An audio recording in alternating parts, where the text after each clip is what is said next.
perbedaannya seperti apa, dan tadi sempat ikut ngulik juga mungkin bagaimana, kenapa sebenarnya gitu ini pertama kali banget aku ditawarkan sebagai produser di sini. Ini project hampir 2 tahun. Pertama kali ditawarkan aku ingat di Madinah pas aku umroh bareng keluarga mereka. Jadi itu ditawarkan pertama kali. Jadi sebelum Taki, sebelum yang sebelumnya ini paling pertama. Oh, ini benar-benar. Dan ini bedanya itu adalah ini aku baru ikut terlibat kreatif dari nol. Dari story, plot, everything, dari research, dari scene plot, drafting, pemilihan pemain. Jadi aku benar-benar alhamdulillah banget dikasih pengalaman untuk benar-benar mengerti what goes behind pembuatan film. Jujur, pusing. Tapi syukurnya sangat bersyukur didampingi sama orang-orang yang saya kenal sebagai keluarga kayak Uma, Yani, Frey dan lain-lain, dan tim Pareka dan lain yang udah kenal.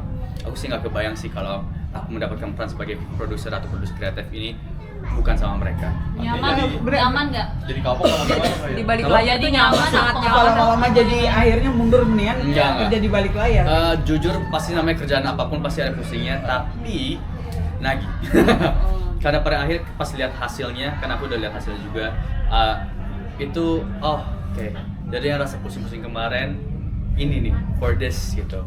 Yang bisa aku hanya sebagai pemain, tapi di sini juga ada pertanyaan pemain apa, saya coba ini wadahi. Kebutuhan pemain juga apa, saya coba wadahi. Banyak hal, tapi it's something really gifting banget. Pas lihat hasilnya dan mudah-mudahan ntar kalian suka juga pas nonton. Brian, boleh dikasih contoh nggak sih satu seperti apa sih kayak keribetannya sebagai produser kreatif? Pasti dong. Kalau sebagai pemain aku fokus ke diri karakter aku sama orang di sekitar aku. Tapi kalau sebagai produser kreatif juga ada research yang kita harus benar-benar tanggung jawabkan, apalagi kayak kasus ALS ini kan lumayan asing buat banyak orang. Gimana cara kita mencari tahu data dan edukasi ini tapi kita masukin dalam skrip, tapi juga harus tidak menggurui, itu salah satunya.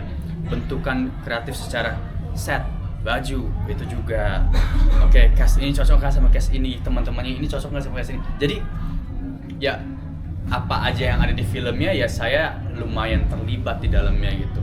Ya semua di sinema aku tuh yang aku suka banget, penulis bukan hanya fokus sama penulisan doang, tapi semua orang tuh ikutan gitu.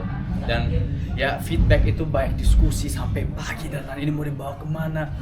Itu sih yang lumayan pusing tapi fun.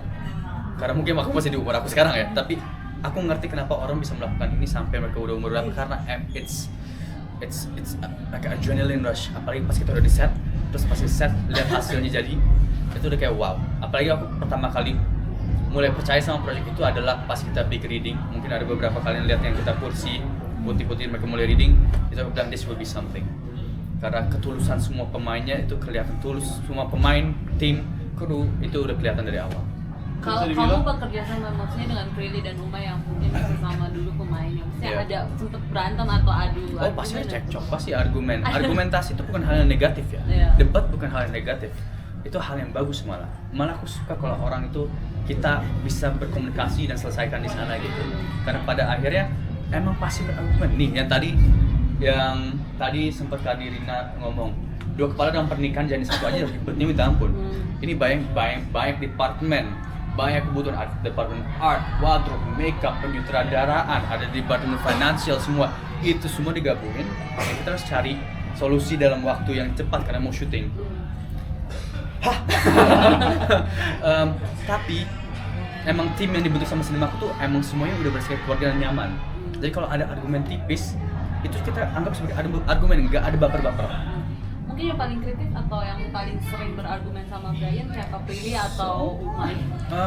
Umay, Pareka, Astrada kita, Bariri, Leon, semua. Kalau sini ada orang yang syuting, ada nama syuting tuh nggak ada namanya nggak argumen.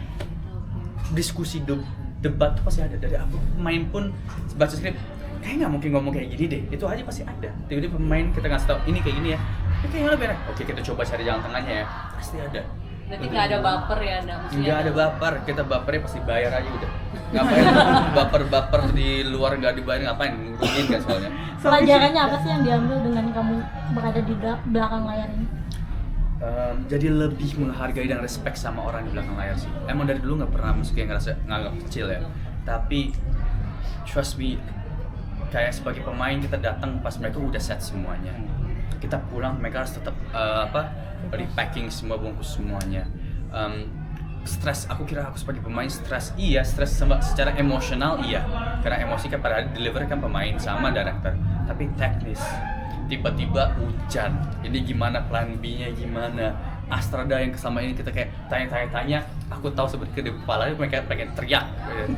Tapi jadi sekarang aku bisa pelajarannya emang buat film tuh banyak blood, sweat and tears, tapi kita semua tuh emang niatnya sama buat film yang baik dan menyentuh orang-orang. Sibuknya double-double nggak dibandingkan sebagai seorang Oh yes, yes aku bisa bilang yes. Jadi which Yes. one give your Which most one I would choose? satisfaction? Ya. Different satisfaction. Satisfaction itu sangat beda. Kalau ini sebagai produser tuh lebih satisfaction dari nol banget kan. Kayak melahirkan kayak bayi gitu dilahirkan gitu, kayak pelan-pelan kecil. Tapi kalau dari acting kan kita udah ada dikasih nih karakter kamu namanya ini, bentuknya gini. Kalau ini kan nggak ada. Eksekutif produser? Eksekutif produser itu beda. Itu ada masuk kreatif sama marketing dan lain-lain ada, tapi nggak seterlibat di sini. Ya, dan aku sangat bersyukur aku terlibat di sini di sinema ini. Berarti bisa dibilang next level dari seorang Brian di bidang ini gitu, khususnya seni You peran. never know. Let's see where it goes. Aku nggak pernah apply ini, tapi jujur aku sangat bersyukur buat ini, dan mudah-mudahan ntar kalian pas nonton Hanya Namamu dalam Doaku, ntar kalian juga suka. Oke. Sudah, terima kasih. itu semuanya. Jangan lupa nonton. Oh, buat semua jangan lupa nonton film Hanya Namamu dalam Doaku tayang 21 Agustus di bioskop.